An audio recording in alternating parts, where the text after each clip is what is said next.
Sally Corner Stories. Pension was paying at the post office by Sally Corner, and the residents of Welchman Hall and the surrounding districts gathered by Sally Corner waiting for the postmistress to come up. The conversation started as Nita declared, "Wait, you hear about Mortimer last boy? They say he get locked up." Birdie, never one to miss out on little chatter, asked, "You mean Red Mortimer, that had the 6 children for Eileen?" Selma added her 3 cents worth. "Girl, if that's the glary one you mean, it will gotta be again, 'cause that said very one ain't too long come out. By the boy, what stick to he fingers this time?" This really make Vi eyebrows fly up, and she ups and say, "I know that they going to happen before long, 'cause he would never keep out of trouble. He mother should have put a big rock in each of he hands." As you know, Polly don't like to get in about the business, but she does know a little of everything that going on. Here, Polly. But as they say, the apple don't fall far from the tree. Mortimer was never no good, and that boy start smelling hell from the time Eileen pitch he out. So Gypsy Nita had was to let him know that she really had the whole scoop. Eileen belly burning she. That boy won't hear it all. But look I hear that then he won. The same me boy Glenniston is who helped Mortimer boy thief Pusslyn can. Vera jerked up she mouth and shake she head, not believing what she just hear. But wait, them me know that man Pusslyn don't sleep at all. Always must take out with that piece of bill in he hand, up and down the whole night. Chubbs do. So Nita had to upstairs she. Well, them is idiots. 'Cause they had 2 holes of Pusslyn can heading out with. It seemed that Puss heard the wrestling and bung over the head drawer. Glenniston take off like a freight train and run and left Mortimer idiot with the can on his head. Before he try and get away, he feel he could have outrun Pusslyn. All this time, Marjorie standing up there trying to act like she ain't listening, but she couldn't hold back. Well, there's a thing though now. Wanna know that the rest of Eileen children like he is a real bad edder, and don't miss and tell she nothing about he, you blister blind and cuss. I hear she for myself say, a bad boy better than a boy at all, and it is done with she and he from then. Glad for that little insight, Nita ups and say, Eileen better don't encourage he in a foolishness, 'cause she got to sell she raw iron and pay Pusslyn. If they don't find the money, he gonna get turned over to the constable.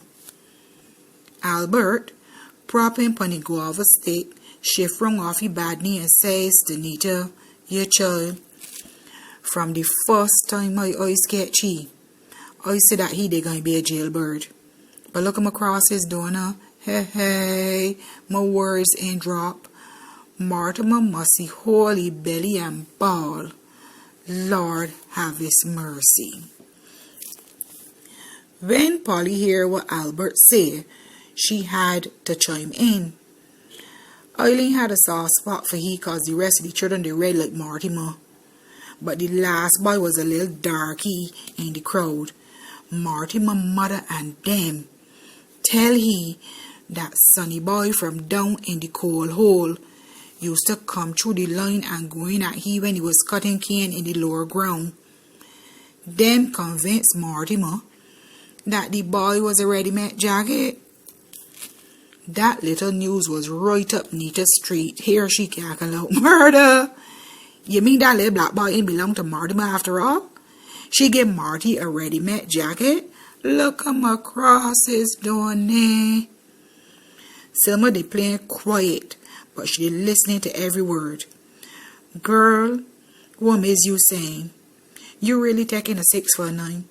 Eileen didn't speak bread, but after all, she had to feed them poor little mouths, 'cause Mortimer did something else. The bone dice he had in his pockets clean he out. But Marjorie quickly came to his defense. People say Marty ain't much use, but you got to get Jackie. He worked hard for them children.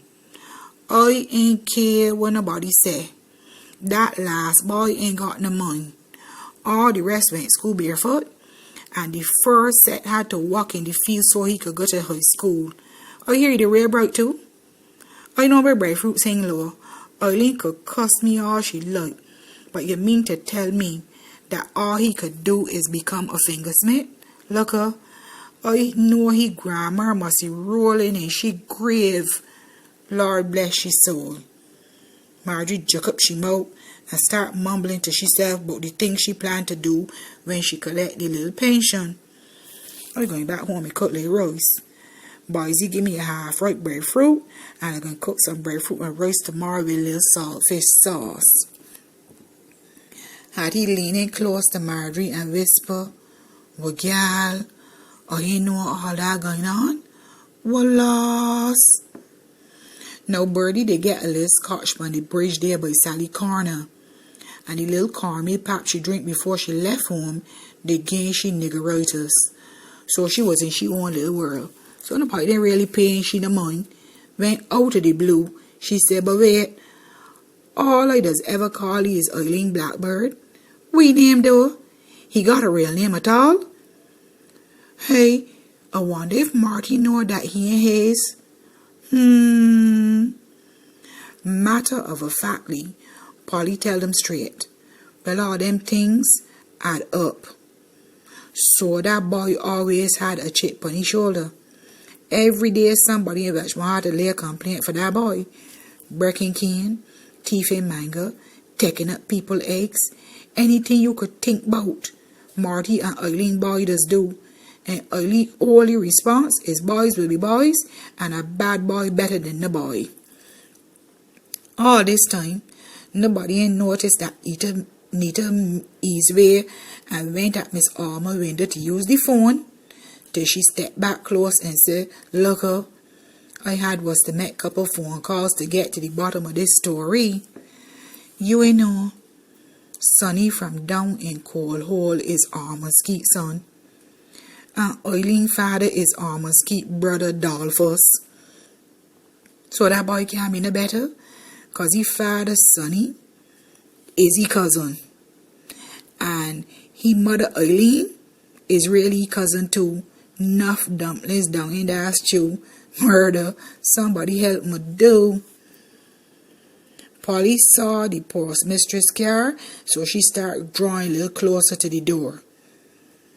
Anyhow, she tell we, with all these issues, Mortimer boy take up with Gleniston, Meme boy. Now Meme is a come here from down in the shorey.